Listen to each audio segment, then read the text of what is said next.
Klabu ya soka ya Simba imetaarifu umma kuwa imepokea barua rasmi kutoka Wizara ya Habari, Utamaduni, Sanaa na Michezo ikiwaruhusu kufanya mazoezi ya mwisho kwenye uwanja wa Mkapa hapo kesho Jumamosi Juni 14 mwaka 2025 tayari kwa mchezo wake dhidi ya mabingwa wa soka la Tanzania Young African Sports. Na nukuu, wizara imepokea barua yako ya tarehe 9 Juni mwaka 2025 kuhusu taarifa ya mazoezi rasmi ya timu ya Simba Sports Club tarehe 14 Juni mwaka 2025. Kwa muktadha huu tunakufahamisha kuwa uwanja upo tayari kwa mchezo huo na wizara haina kipingamizi na timu kufanya mazoezi ya mwisho kabla ya mechi kwa mjibu wa kanuni. Aidha, wizara inapenda kusisitiza kwamba itaendelea kutoa ushirikiano kwa viongozi wa vilabu vyote nchini wanaoomba kutumia uwanja wa Benjamin Mkapa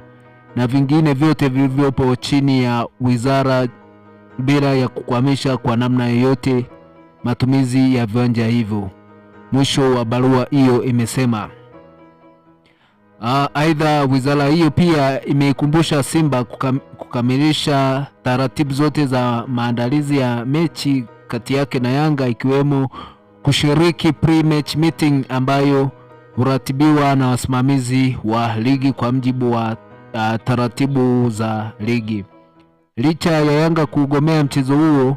kama mwenyeji, Simba tayari ishachapisha taarifa yake mtandaoni ikisisitiza kuwa timu hiyo itaingia uwanjani mnamo siku ya Jumapili Juni 15 mwaka 2025 kushiriki mchezo namba 184 kama ilivyopangwa na bodi ya ligi, wakisema kuwa mabadiliko yote ya kujaribu kuahirisha mchezo huo ni batili na kinyume na taratibu za uendeshaji wa mpira wa miguu, wakieleza kuwa hawatashiriki mchezo mwingine wowote wa ligi dhidi ya Yanga ikiwa huo wa Jumapili utaahirishwa. Hii ni taarifa ambayo imechapishwa rasmi